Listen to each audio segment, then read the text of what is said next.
Hello, all. We are live here after Between the Pipes, and we're joining everybody via the Altitude Radio Network. So pleased to have you along, Scott and Andy. All right, man. I know Hit Raj that and like and subscribe button right below. yeah, on YouTube, we need you to subscribe on YouTube. That's the big thing. Sub- Subscribe to the Altitude Sports Radio Network or subscribe to After Hours with Andy Lindahl, whatever. Subscribe to both. What else you got to do? We're doing most of our stuff on this channel, but we were this And it close to makes going us live look on our old channel last it night. makes us look better. It does help us all, so we appreciate it if you could do that. All right, let's get down to business. You and I were talking about that game. You know, what an ugly hockey game. Now, was it a good game? Sure, but I think it's funny that Minnesota loves their hockey so much, and yet, my God, do the Wild play some ugly ass hockey sometimes? And that was some ugly ass. And you said it best. I was saying the same thing you were telling me as we were getting ready to jump on here. Dude, the Avs looked like a tired team that got in at 4:30 this morning on the week that you changed the clocks back. And I'm not trying to make a ton of excuses, but I don't think I've seen guys so physically tired out on the ice like that. You know what I mean? Listen, the Avalanche. First of all, let's say this first. You've got 13 points out of the last 7 games, so don't sleep on that, right? I Yeah. mean, It's been a great run. It yeah, has. let's not sleep on that. Um, it's funny because I told you I was watching Spy Kids with my daughter, and you go, Yeah. watching the hockey, and I'd had a recorder, and I went, oh yeah. So then I had to go back, and I'm fasting. Um, I thought the first 5 minutes of the game, the Avs came out, and I went, all right, they're ready to play. I mean, they had a lot of opportunities early. I think they at one time it's like 5-1 on shots or something like that, but it was. I said, okay. And about the 15, 14, 13-minute mark of that first period, you just see the energy suck out. And it might be, and you know more about than I, it felt like, got tired. Could be the style of play, kind of grinds it more than they want to do. But, um, second period, really, the second period, they looked to me just fatigued, and yet Minnesota wasn't going to do anything to them. And then, what a play to tie the game up with 5 minutes to go. And then again, Blackwood stands on his head at about the 4 minute mark. They had a rush. I mean, they were pounding the goal about the 4 minute mark. I mean, it got interesting. And then at about the 2 minute mark, the Avs were right back at them, with some serious rushes. They had 2 or 3 shots off the post again. Mosier mentioned it. That's the 91st time this season or something, for a team that scores as well as the Avs, and you've hit the post another 100 times almost, just think what they really could do. But God dang, I will tell you this, that shootout, I mean, McKinnon, he's now 0-2 in shootouts for the best player in the world. I mean, that's supposed to be easy. And his wasn't even close. And that just, he really didn't even get a shot off. It was ugly. No, the shootout is where you could see just how physically broke down. Both McKinnon and Nate just got in there and just neither had anything on their shots. Blackwood, I think, got fooled on the first one. And, look, what annoyed me was the 3-on-3, and Keaton brings this up. By the way, Corin, we can see here. We got all the comments coming right here, buddy. Now you're showing up via YouTube, so don't worry about that. But Keaton brings up the 3-on-3 makes my body hurt. Keaton is a Kelton. Whatever. Yes. Kelton, sorry. Yeah. I hate it. I Yeah. hate 3-on-3. It looks like it's like little kids playing soccer with 4 people on a big soccer field. You're like, there's not enough people. Well, and Minnesota, like again, you lose the face-off, and then Minnesota's they just were tanking the whole damn overtime for the sake of Yeah, getting I've one never rush and seen. trying to score a goal. And They really never did put I think maybe one rush, but I'm like, dude, why you keep taking it back offside? What? I'm like, and about 2 minutes I went, they ain't trying. They're just trying not to lose it. They're not going to do anything stupid and get beat with a blitz down the other end. Now McCarr, I think it was McCarr had a good shot in early on in that McCarr and 3-on-3. Val both had a shot in the early part of overtime, but they both, and again, it felt like sticky ice in Minnesota. The puck just was not moving. And again, there's just times where it's like growing the grass long if you have a runner or you mess with your home stadium. It just felt like that wasn't great ice for the crown city of hockey in the U.S. Because the puck was sticky, it was constantly hopping. They know they're not as fast as the Avs. It just and look, good for the Avs getting the 1 point. I don't want Minnesota getting rewarded. And look, Chicago did it last night. You want it. Here's what I'd say, and I get it. You got to play the style you can play to. A lot of teams can't skate with the Avs, Scotty, but you want to get TV ratings up. Don't let teams play that way. I mean, you can't not allow it, but that's some ugly ass, man. Nobody wants, I feel like 2 nights in a row, we just watched 2 teams try to just sit there and break up passes in the neutral zone and not let there be any flow to the game. You know what I mean? It's like the NBA team that just fouls. I don't know, man. It's like the old, remember when Fratello took over the Cleveland Cavaliers for like 2 years, and they wanted to beat you 74-68, and the rest of the league is playing 105, 102. By the way, Kelton bringing up another good point. Blackwood does struggle in the shootout sometimes, but hey, I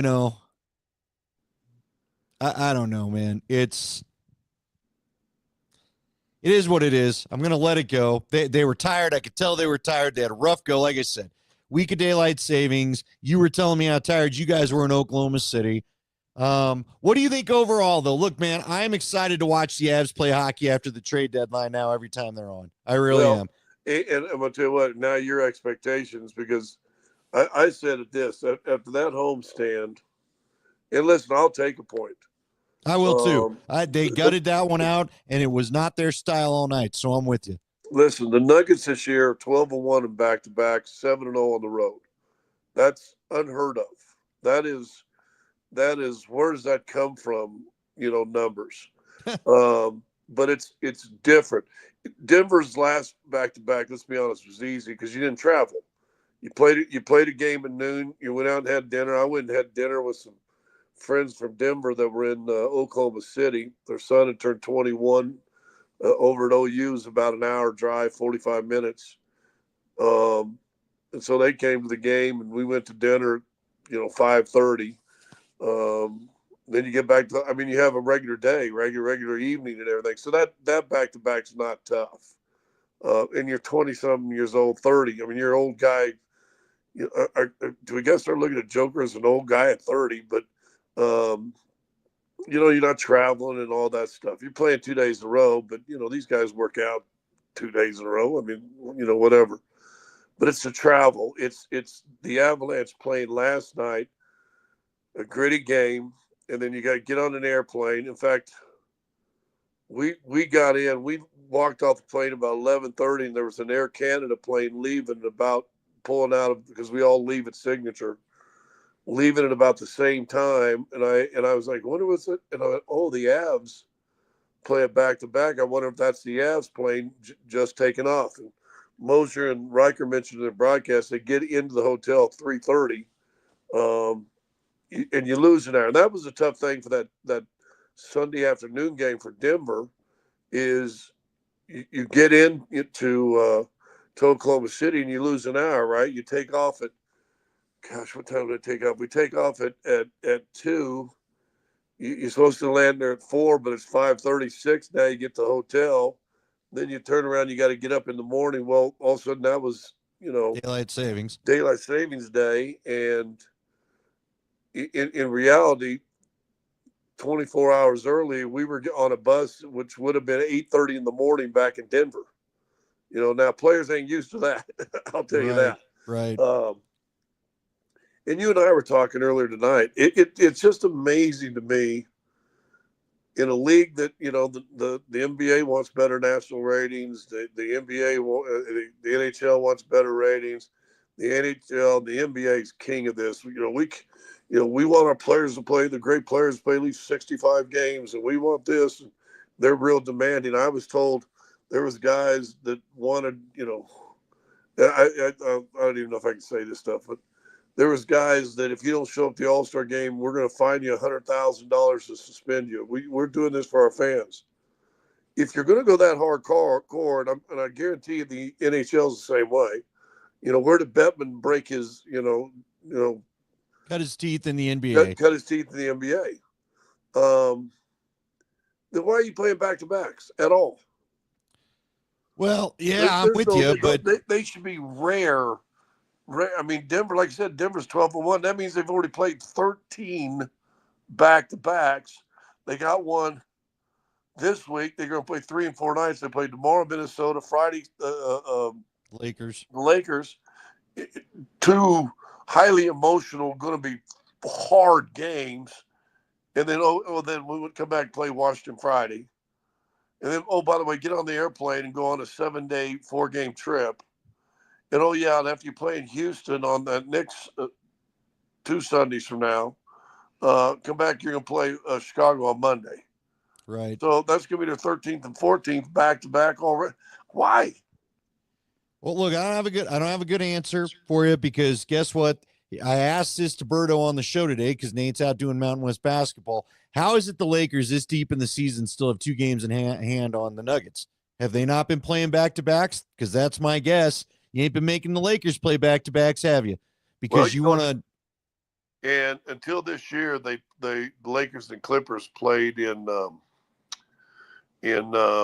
Staples Center, same arena, and forever. Between the 2 teams, they'd have at least 3 back-to-backs with each other. Right. Well, I'm just saying, look, man, it is what it is. What I would say to both of, if you want good matchups, and the Wild and the Avs are a big matchup, and you know it, how are you going to make one team? And I don't care whether Minnesota's traveling here or the Avs, don't do that. It's supposed to be a really good game, and you know that. And instead, you schedule it on a back-to-back, so you got what you got tonight. It is what it is. Well, Avs are going to be okay. Well, but it like I said, it's same for the NHL, NBA. Do you not think Oklahoma City, Denver's going to be a big matchup come March? Right. No, you're right. And you're going to play those games back-to-back? Yeah. Well, yeah, you'd think you'd spread it out and get it for more national TV presence. Because, again, if you'd have put it on Tuesday, if you'd have played the second game, if you'd have played last night's Nuggets OKC game tonight, then TNT could have picked it up because they've got the Tuesday night package. But instead, you shove it on a Monday, and that's fine. Hey, let me ask you this. I will say this. It's always fine when you win. Yeah, it is always fine when you win. And look, the Avs got a point. They've knuckled it out. It's fine. Go get a couple days rest. They can use it. They'll have a big game in Calgary, and then Miko and the Dallas Stars come right in here on that Sunday. Boy, how big is that game going to be? No, it's going to be huge because, frankly, I'd like you, if you're going to end up facing Dallas, and it looks like the Avs are starting to put some space together, and it feels like they're starting on one of those hot rolls we've seen under Bednar so often. If you're going to end up playing Dallas in that first round, man, you need to get home ice from them. Let's quit letting them have home ice. You should be, I think, 5 points off them now with tonight's win, 4 points off them. So go get home ice from them. Period. Well, they only got 1 point tonight, so 5 points off of them. Yeah, you're at 81, they're at 86.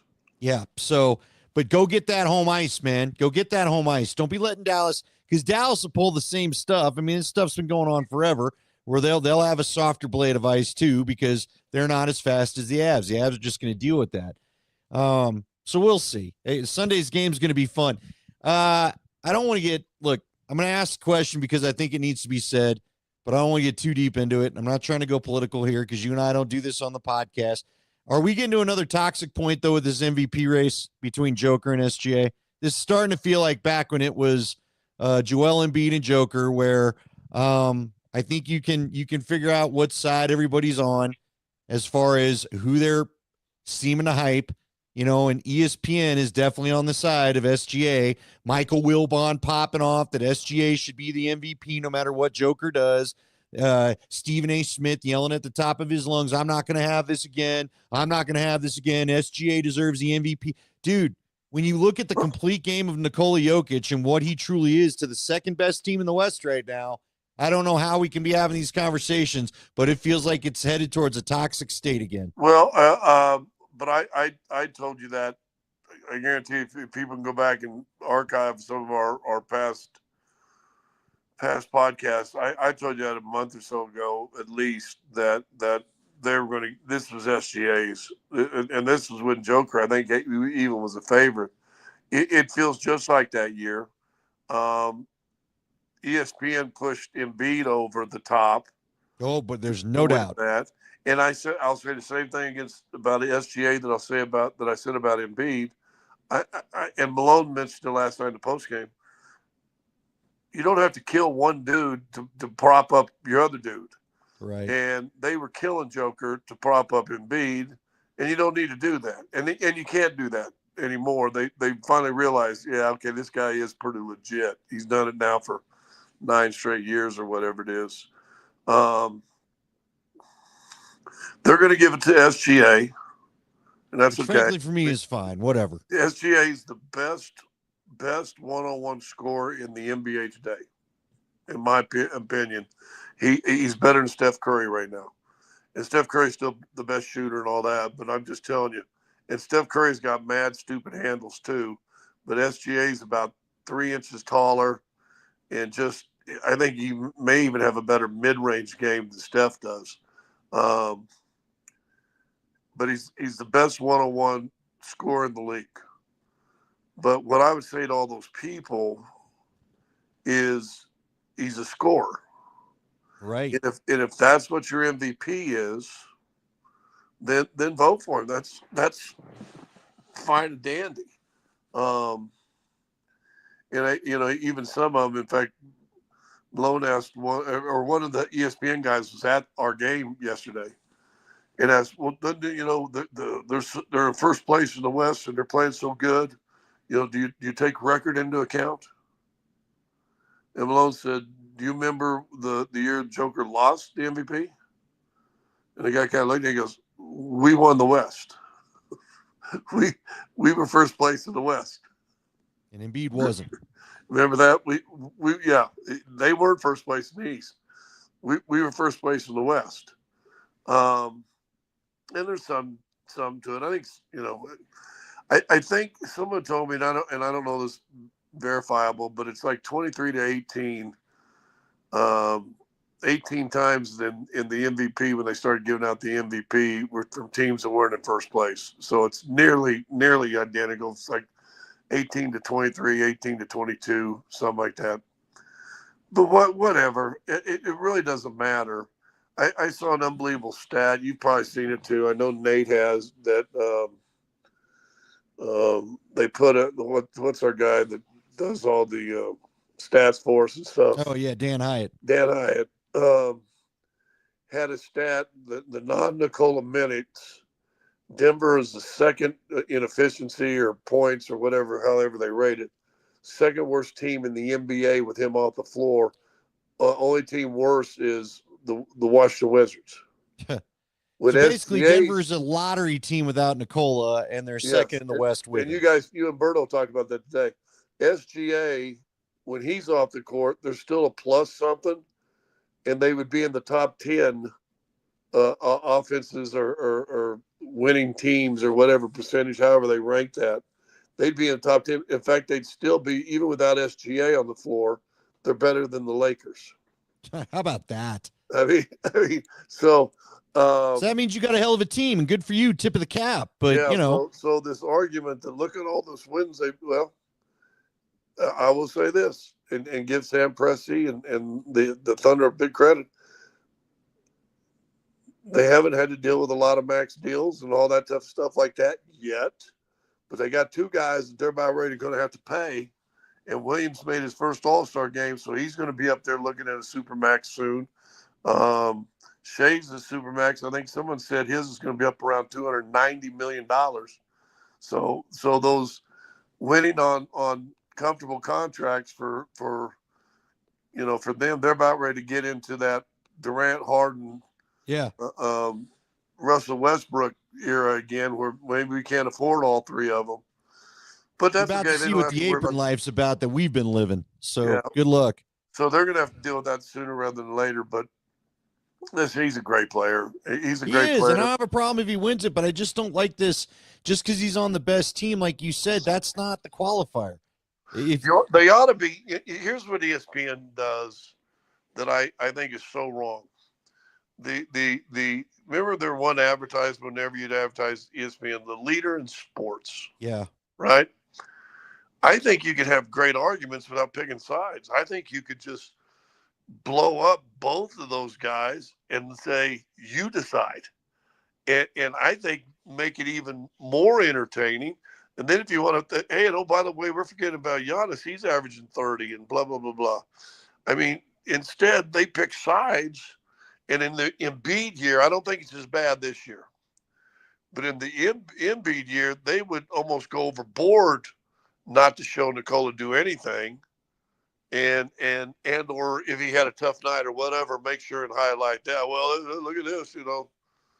But I don't know. I think they're going to give it to SGA. ESPN controls everything. If you remember when Joker lost that year, the only ESPN person out of like the 27 or 23 that had votes was the guy that lives and does ESPN International. right. Only the ESPN International guy voted Nicola. All the other guys that were here in the United States, and in fact, one of them put him third. Right. And Yeah, that hurts you. Giannis that year. So Well, I don't know. It doesn't matter. uh, I'll say this: I hope there's lightning in a bottle, and if he doesn't win it, and he gets second again, I mean, let's it's a don't. good omen as far as I'm concerned. Superstitious me says let him not have it because you know what? You won the title the year you didn't get Yep. it. So let's do that again. I'm fine with that. And think about this: that would mean in 5 years he's been first or second five straight years for the MVP. Yeah, it's a hell of a run, and let's and I know this. Nikola legit is worried about winning another championship. He really doesn't. He does not want to talk about the MVP thing. You and I know that. He wishes it would go away. I'm sure he'd rather it's not allowed to be talked about till the end of the year anyway. But that's all they got when we're in this little weird point before we get to April and you can really feel the playoff push. All right, break it down for me. What Hold was on. the difference between? How bad did it look when they gave it? And they gave it to Embiid. They gave it to Embiid. Joker wins the championship, wins the MVP of the finals, and Embiid sitting home after the second round. Well, now his career's cooked. I mean, his career's cooked, dude. He had a quote. He said something like that this year. I guess I shouldn't have made such a hard push that 1 year to win an MVP. No, you really shouldn't have. So, um, it is what it is. What's up? What's up to everybody staying up late with us? All right, help me out for the dummy and me, because you know me, I've been getting a little frustrated with our Nuggets guys, but despite you trying to build me up with confidence, what was the difference in your mind? Give me the easy, dumb Cliff Notes version. Why were the Nuggets so good Monday that they weren't good Sunday, aside from an early game and a late arrival and all that other stuff? Open shots made Okay. in that game Sunday, and when Joker went out at the 9 minute mark in the fourth quarter, it's a 3 or 4 point game. And then Malone said at the 5-something mark, it was still just a 5 point game. You end up getting beat by 24. Yeah, because they started hitting threes. But if you go back and look that game, and I mean, I don't even people realize. I mean, you won fairly easy the next day, and the Thunder made one more three than you in that game. They actually made more threes than you did, but it looked because we had a better, 3 point percentage. It looked like we were just all over the 3 point line, but they actually had one more made three than Denver did. They had 100 shots to Denver's 86. How about that? How about that? Well, okay. And I'm gonna tell you, and this is why I said last week they're contenders. And then when they lose that game Sunday, I can just hear everybody. Oh, those Hastings. They're still contenders. But here's the caveat. And I had a buddy today. Gosh, I was talking to somebody today. Might have been Logan. Logan's actually called me today, and we were talking. When Joker, you got a chance to win every game because of Joker. Period. Because he's just brings it every night, and he's going to give you 28, 13, and 10. Every night. Now when Murray comes alongside, Joker had 35, Murray had 34. Murray was fairly non-existent in that game Sunday. Murray comes alongside. Now you can beat everybody. Now your third variable, when you add a third person, and I told you this after that 1-2-2 trip.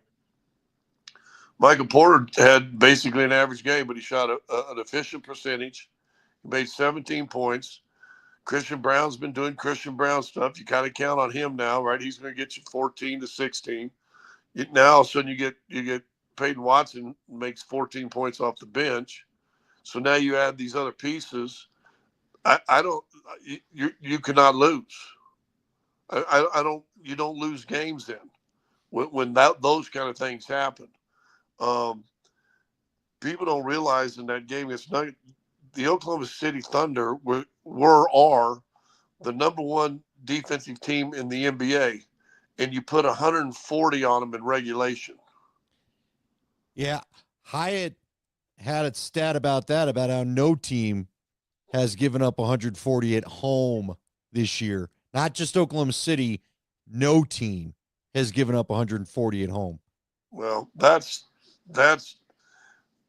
right there was when I left out of that game. I went, holy crap.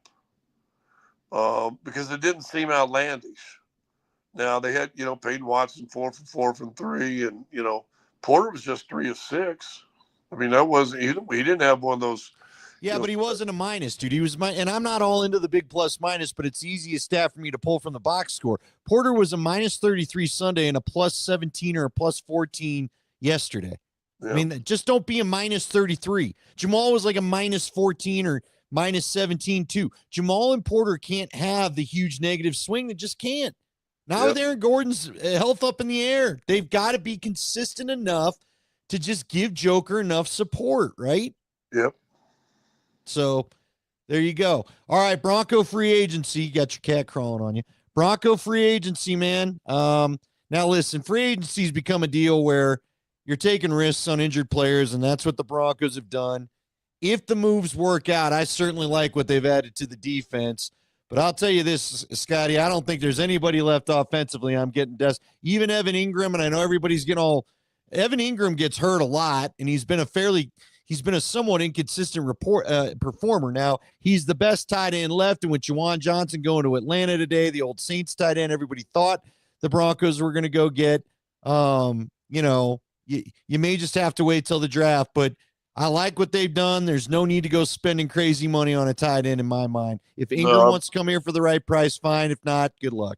Well, the good thing with the safety and the linebacker you pull in is you've got Pro Bowl potential. Ability. Yeah. Yeah, one of the safety's been in the Pro Bowl before he got hurt.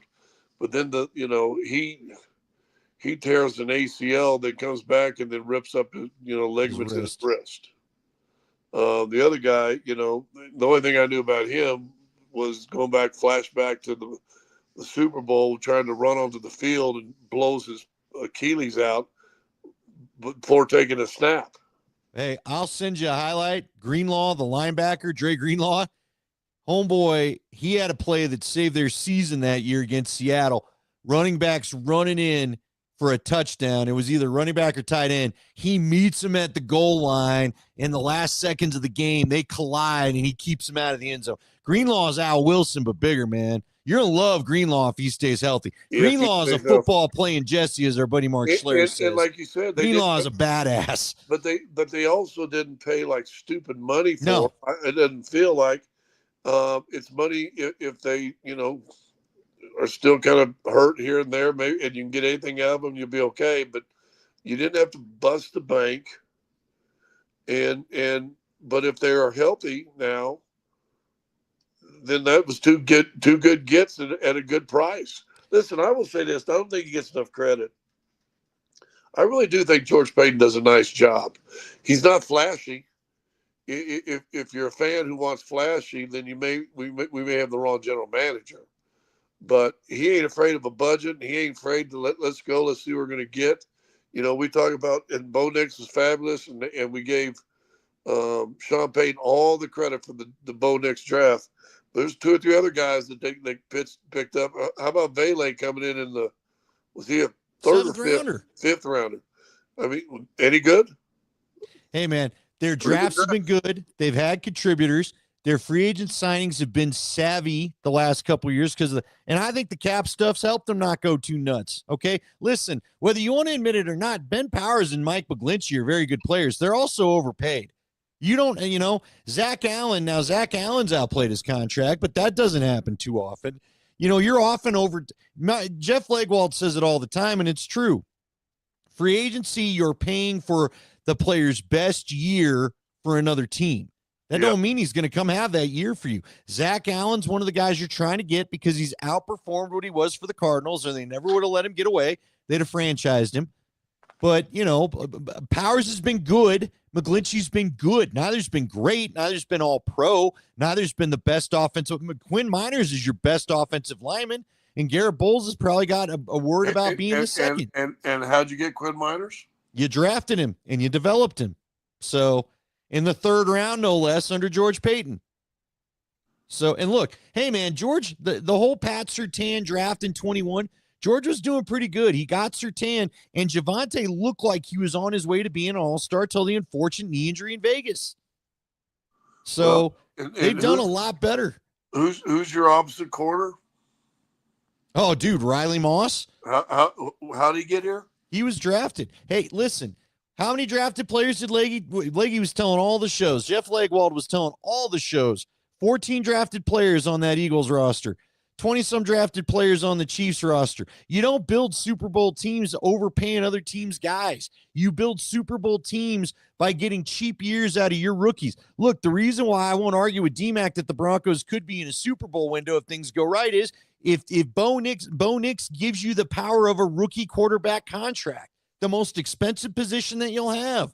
And so guess what? That gives you, if Bo Nix continue on upward trajectory, you got a chance to add some pieces without breaking the damn bank. Yep. Bo Nix is going to be the only reason why you survive the Russell Wilson cap hit to get to the playoffs. Let's be honest. That's a great line. That's a great line, and you're absolutely right. And listen, I still think he's got stuff to prove, and I think he does. But look, he's better than what I thought he was going to be. I'm not too proud to say that. That kid's way better than I thought he would be. He and Peyton are a way better mix than I thought they'd be. Now, again, do I think he's raise all boats, top 5 Patrick Mahomes, do it on his own guy? No, I don't. But there's plenty of ways to go to the Super Bowl. John Elway, frankly, wasn't the John Elway when they were winning Super Bowls. You saw that. John Elway was still a hell of a player, don't get me wrong, but he wasn't just, get on my back, boys, here we go. He had Sharp and Davis and a great line. But in the 80s, he was the guy that raised all boats, got to the Super Bowl, and then all of a sudden you're going, you mean one guy can't win the Super Bowl by himself? And he had to face super NFC defenses, and it all went south. Yeah, now all of a sudden, doing it by yourself is not going to happen. Listen, I like what they did. I love it, and it's sports talk fodder, and we could do it even here too. How would you rate it? You're going to see all these lists come out. In fact, I saw one on The Athletic today. How would you rate it? They're already giving grades. Technically, free agency doesn't even open till tomorrow morning, right? And we're giving grades on free agency. And you're like, how do you grade it until you see him perform? Right, because guess what? The other thing you got to be careful of, and look, I think this is a fair comment from that guy, Jay. There's a lot of ifs, and it scares me. A lot of injury histories, Jay. It's a fair comment, man. It's a fair comment. But they didn't overpay. They paid $70 million for 2 top-end Pro Bowl, possibly all-pro players, with about half that guaranteed, when some of the contracts given out yesterday were 70 for one guy by themselves with 50 or 60 guaranteed. So, look, there's a risk, and there's no doubt this could all go south. Both guys could go Rod Bernstein on you and never get to play more than 3 or 4 games in a row. But, Scotty, and you and I are around over at KOA when they brought him in there, and people are excited about that. And I like Rod. He was a good dude to me, man. Oh, he was a great guy. Yeah. He was fun enough with the media, but you can't – when you're not healthy, you're not helping. It just is the reality. There was always something nagging with him. He was a bigger back, so he took a lot of punishment. Ran upright. He ran upright, Now, look, like you said, I, hey, look, you never know how any of this is going to go, right? We've seen top picks. Deltha O'Neal was an all right first round pick. You know, the draft's unpredictable. Willie Middlebrooks was heralded by Mike Shanahan. Guy couldn't ever get on the field because of his ankles. Ashley Lalee, you should have probably drafted Ed. You should have drafted Ed Reed, not Ashley Lalee. I mean, this stuff's unpredictable. Don Maggs was the first free agent the Broncos ever signed to play left tackle. Guy blew his knee out, and they traded for Gary Zimmerman. Don Maggs never played for the Broncos more than a year. Moved him to guard. It wasn't really getting it done. They cut his ass. You and I could go over and over. How many times? What about the year with Travis Henry and Simeon Rice?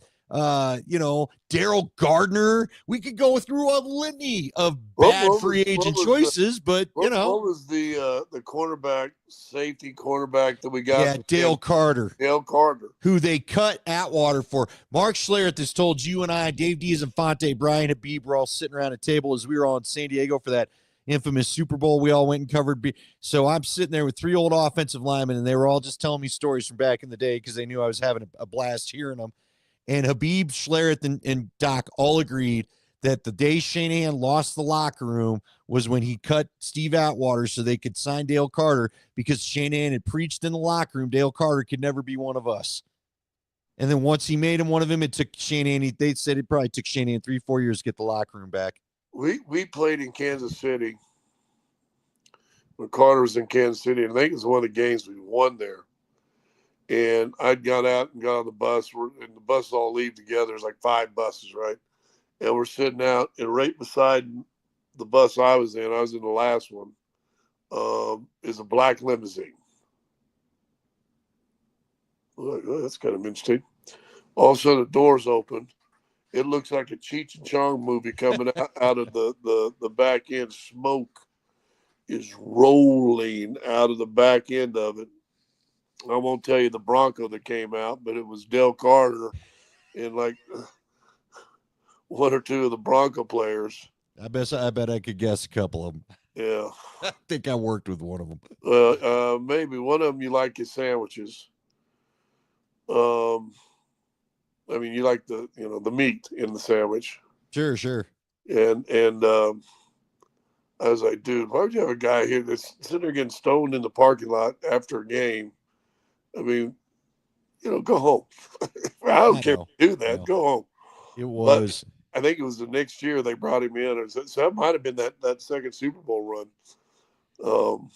But yeah, listen, great. All this stuff, and you read all these papers and all these bloggers and all these people that put all this stuff out there. Even ESPN's guilty of it. Legwall has to do it too. And it's almost a mandatory thing. Leggy will tell you in a personal conversation, how do you grade it? Well, on paper, it looks like this, but you ain't going to know until, September. Well, October. Scotty, here's what I laugh about. And look, we're all part of it. Look, I get excited. It's like getting a new toy. It's Christmas morning for NFL fans. It's a lot of fun. And name your league. I love when the Avs do it. I love when the Nuggets do it. Now the Nuggets have been built on the draft and have done too much of it, but I used to get as nutty about the Nuggets off season when they thought they were bringing in free agents, or, you went and you got Antonio McDyess, or you're drafting Rodney Rogers or Jalen Rose, da-da-da-da-da. But, how many draft picks? Let's just go back and look at the 21 draft. It's now been 4 years since the 2021 draft. Well, Trevor Lawrence is just an average quarterback making a lot of money in Jacksonville. Zach Wilson's on his 3rd team. Mac Jones is about to be on his 4th team. Justin Fields is on his 3rd or 4th team. Trey Lance, I don't even know if Trey Lance is going to be in the league here pretty soon, so none of those guys are what they were promised, right? And most of the free agents that are going to get signed, that got signed yesterday, a lot of those guys aren't even going to be playing for their Randy Gregory. Remember, Randy Gregory was an early signing a couple years ago. Now you're eating his money to get rid of him. Gregory the guy that you picked, got hurt, didn't play. And then COVID came, and he took that COVID payout. No, that was the tackle. That was Jawan James. Jawan James. Randy Gregory was the defensive end that had never played a full season. They got him from the Cowboys. The next thing you know, the guy's hurt all the time. We shipped him off to San Fran. He barely played there. I think he went back down to the Dolphins. It was one of the worst. It might be George Payton's worst free agent signing. You know what else I think is funny? I was telling this to Berto today. How about the fact that here we are 3 or 4 years later, And the top two quarterbacks atop the free agent class are Aaron Rodgers and Russell Wilson. What if Rodgers gets either Rodgers is taking the Steelers job and Russ has got to go find something else, or Rodgers is going to go sign with the Giants or Vikings and Russ is going to take the Steelers job. Yeah, and again, I give you credit. We were all losing our mind that day on the radio. Oh, they got Russ. And I just remember, I was like, God, Debbie Downer, I was going to give you a hard time when I got in there. You're like, I don't know. We'll see. We'll see one the day. I get excited. I'm going to tell you what, though. I got excited when the Avs went nutty during trading day, the day before trading day this year. But you know what they weren't trading for? They weren't trading for a starter. Right. They weren't complementary pieces. The quarterback. They added depth at the 2C. They added depth at the 3C. You know, they added depth at the second blue line, third blue line. They weren't bringing in starters. Say, come save our team. We got a good team. Now let's supplement it and put some muscle on it. And that's what they did. So I was pretty excited, and I thought, well, this could work pretty good. But all these other ones you're talking about, all the Bronco ones, come in and be a starter for us and take us to another level. And so listen, you signed two guys in places you needed help in safety and linebacker. Great. But I still got to see because of the injury. That's a pretty funny comment right there. Juwan James better send Wilson flowers every month for making a lot of Bronco fans forget about that awful contract. Hey, let me ask you. Amen, brother. Every bad free Daryl Gardner needs to hit up Russ with some candy or something, man. Gardner was a horrible one too. Gardner didn't even make it out of camp. Remember that? He goes on Rick Lewis and Floorwax show calling him the little man in the ivory tower, and he got cut after a bad night at the Pancake House. Think about this. You always think about, what's the old song by Randy Travis? Was it Garth Brooks? Thank God for unanswered prayers. Yeah, right? it was Garth Brooks. Yeah. You wanted Aaron Rodgers. I mean, everybody was high-minded. We're going to get Aaron Rodgers. And then we get Russ. And everybody was still excited about Russ. But I'm like, Aaron Rodgers if you'd have pulled that off, that might not have been any better either. No, not seeing how it went with him and Hackett in New York. Hell no. So, and you didn't still have that great an offensive line. Guru, I like this. Hell yes, Scott agreed. Had a good team. Need to put some muscle and backbone on it, though. Yeah, we've been saying, Guru, man, we've been saying that for the Avs. I'm excited about the additions. They're strong up the middle. They're going to be tough to play. Throw tonight's game away. For those of you that maybe missed, we got a lot of people up here right now in the views. For those of you that missed the start of the podcast, throw this one away tonight, man. It's daylight savings. Most of us are still trying to get on the schedule. The Avs got in at 4:30 on the week of daylight savings after playing the night before. You could see it in the play towards the end of the game. They were gassed. They were shot. They're going to get a couple days off. This is going to be a good team. I think this is a playoff type of team. And I think they proved it in a way tonight, Scotty, because guess what? They got a gritty, ugly goal when I'm not sure. First off, without the goalie trades, I don't think Georgie gets you out of that game, quite honestly, or the one last night. I think you lose both those if Georgie and Ananen are still here. And number two, you found a way to get an ugly goal to at least tie it up and grab you a point. I don't think the Avs of 2 weeks ago get that done. I don't either. And I'll say this, and I mean it sincerely. After the emotional week you've had, all the stuff you said, travel and time change and everything else, just a back-to-back, you just finished 7 games with 13 points. Pretty good. 13 out of 14, man. It's pretty good. If I'd have told you that, forget how you get it. Forget that you got to struggle with Pittsburgh for a little bit to start it. Forget all that stuff. If I told you you're going to have 13 out of 14 points in these 7 games, I don't think there's an Avs fan alive that would say, okay, we'll take it. Yeah, now you're 5 points off Dallas to steal home ice from them. All right, it's getting late. You got to get to bed. You got a game to call tomorrow as we got the Nuggets and the T-Wolves. I guess before I let you get out of here, I do think you need to send a message to the T-Wolves. You just got done sending one to Oklahoma City that a 7-game series wouldn't be fun. So I hope they do the same to the T-Wolves, man. I'm tired of the T-Wolves kind of having their number. Yep, it's a tough matchup, and you'll play the game without Gordon again, and listen. I think Gordon. We'll talk about this on the podcast coming up, so everybody check in, subscribe, hit the button down below, like. Yep, subscribe on YouTube or wherever you go. Yep. We'll discuss whether it's time to maybe shut Gordon down long. Yeah, I'm already there, so I can't wait to have that discussion. Yeah.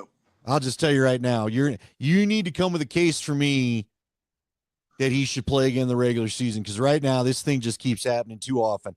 And if you're going to lose him, you might as well lose him in the playoffs, in my opinion. But we'll get to it. We'll talk to it more. We'll have this again next week. Where are you at next week? When are we going to do this next week with all these games? Tuesday? What are we thinking? Hold on. Yeah, we here's what we got now. Let me give you a little rundown of the schedule.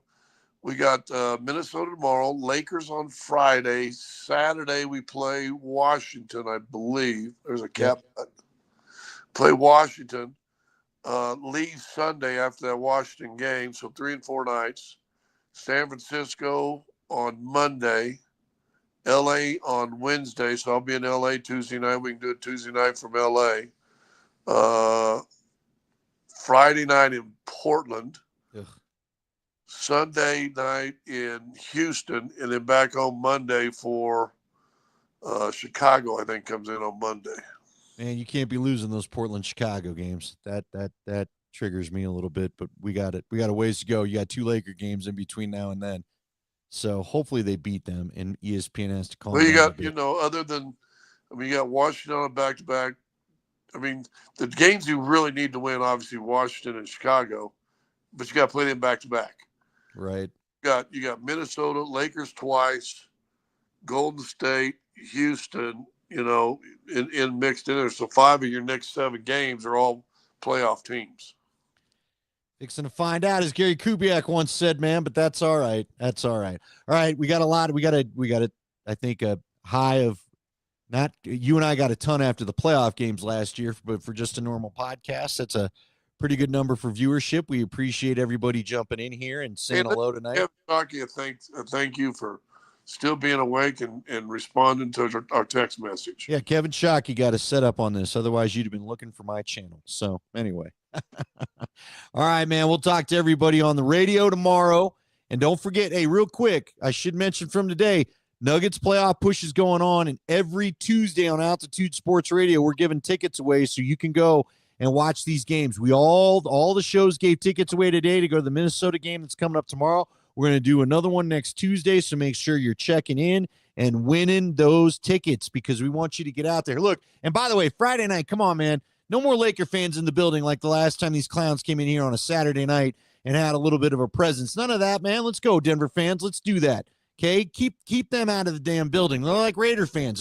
They leave the place a mess. We don't want them in there. They lower the property value. They're a bunch of jerks breaking stuff, and I don't know. Whatever. Hate Laker fans. I really don't. Whatever.